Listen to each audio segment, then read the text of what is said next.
Hello friends, और बार फिर से स्वागत करता हूं मैं आप लोगों का आपके अपने चैनल पर। और आज के इस वीडियो में बात करने वाले हैं मनी व्यू के बहुत बड़े फ्रॉड के बारे में।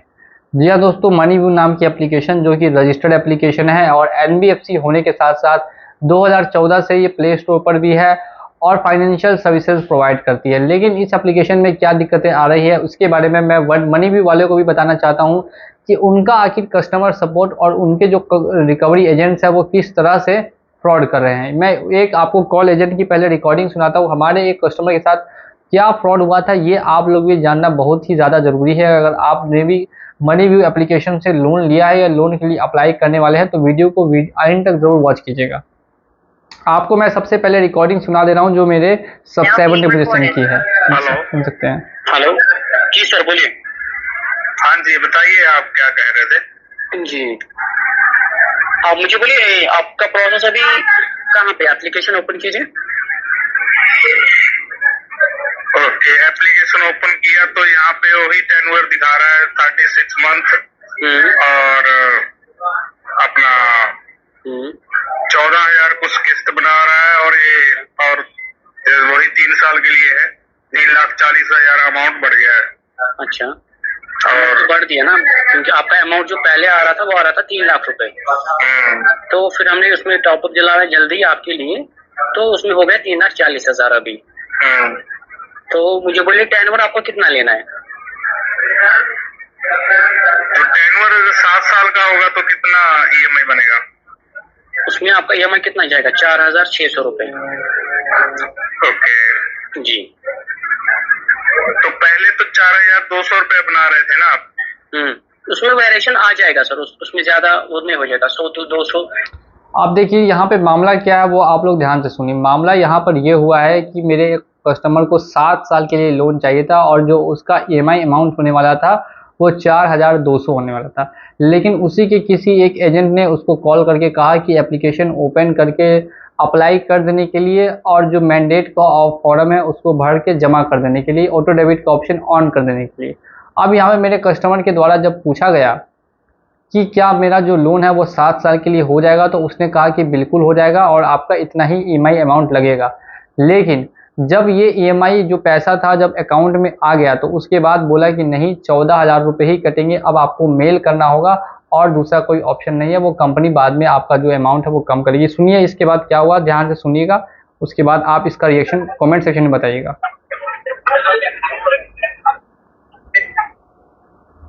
Hello hello hello, good evening sir. हाँ जी, आप राज बात कर रहे हैं? जी, राज बात कर रहे हैं ना आप? जी, हाँ जी, तो आपने मेरे से बिना पूछे आपने अमाउंट कैसे ट्रांसफर कर दिया और ईएमआई का मेरे को कोई डिटेल भी नहीं भेजा आपने और 20,000 रुपया प्रोसेसिंग फीस भी काट लिया आपने। सर वो काटा नहीं, वो प्रोसेस में चल रहा था तो मैंने आपको उसके बाद कॉल किया, मगर आपने कॉल उठाया नहीं सर। तो आपने मेरे से बिना पूछे अमाउंट कैसे दे दिया? क्या पता मुझे देना ही नहीं था। मैंने आपको बोला था कि 12,000 किस्त वाला मेरे को लेना ही नहीं है। नहीं, अभी वो उसमें चेंजेस करते हैं हम सर, मगर उसमें भी उनने प्रॉपर अभी किया नहीं है, तो आपको न्यू सैंक्शन लेटर आ जाएगा सर। नहीं, न्यू सैंक्शन लेटर मैं बिना न्यू सैंक्शन लेटर के मैं नहीं लूंगा सर। मेरी अपनी अमाउंट जो है आप वापस ले लीजिए। मुझे कहना चाहिए ही नहीं है। कोई इशू नहीं सर, आप मेल कीजिए तो वो वापस लेंगे, कोई इसमें कोई इशू नहीं है। क्या चक्कर है? जब आपने बिना पूछे मेरे को कैसे? देखिए यहाँ पर बिना बताए इनके अकाउंट पे लोन का अमाउंट जमा करा दिया गया। जैसे ही कस्टमर ने अपना इनएक्ट मैंडेट का फॉर्म भरा, जब उसको कहा गया कि उसका जो ईएमआई अमाउंट कटेगा वो 4,200 का होगा, लेकिन इन्होंने बना दिया उसको 14,000 का और जो पहले टाइमिंग था वो 7 साल होने वाला था, लेकिन बना दिया 3 साल का। अब जिसके पास सहूलियत है 4,200 रुपये महीना जमा करने की, वो आखिर 14,000 रुपये महीना कैसे जमा कर सकता है? आप लोग खुद सोच के देखें।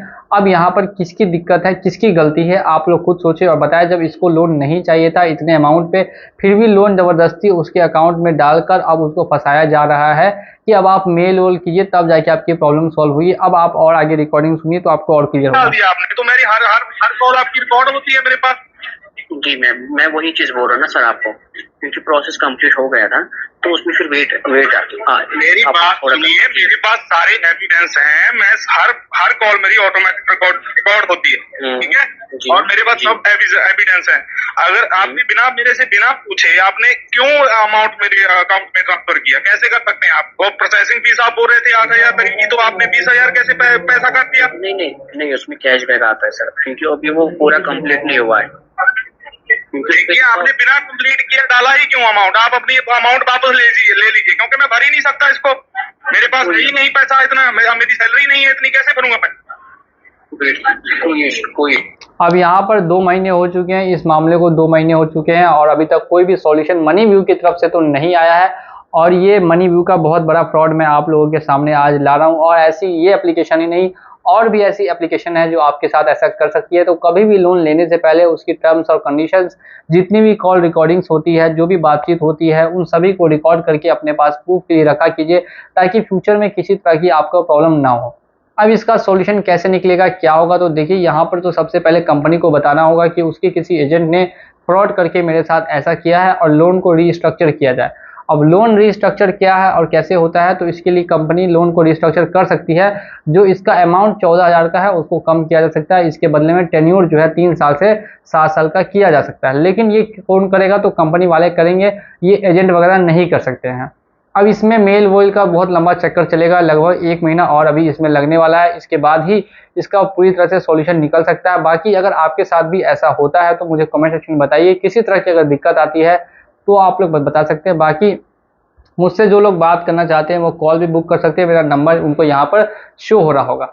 अब ऐसे केसेस में काफ़ी कस्टमर्स क्या करते हैं कि लोन उनका ज़बरदस्ती भरना चाहते हैं, लेकिन उसके जगह पे अलग अलग जगह से लोन ले लेते हैं और उनके ऊपर लोन और ज़्यादा बढ़ जाता है। एक तो इन्होंने प्रोसेसिंग फ़ीस के नाम पे कहा था कि 8,000 रुपये कटेंगे और अकाउंट से टोटल काट लिए हैं 20,000 रुपये, जैसा कि आप रिकॉर्डिंग में सुन भी सकते हैं।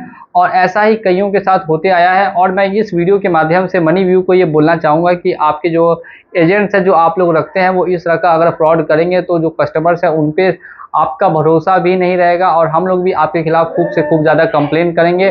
और कंप्लेन कहाँ और कैसे करनी है वो मुझे अच्छे से मालूम है। अगर इसका सॉल्यूशन नहीं निकलता है विदिन अ वीक तो फिर आपके खिलाफ कंप्लेन की जाएगी और इसको मामले को आगे कोर्ट में लेकर जाया जाएगा। वहीं पर फिर इसका जो सॉल्यूशन होगा वो होगा।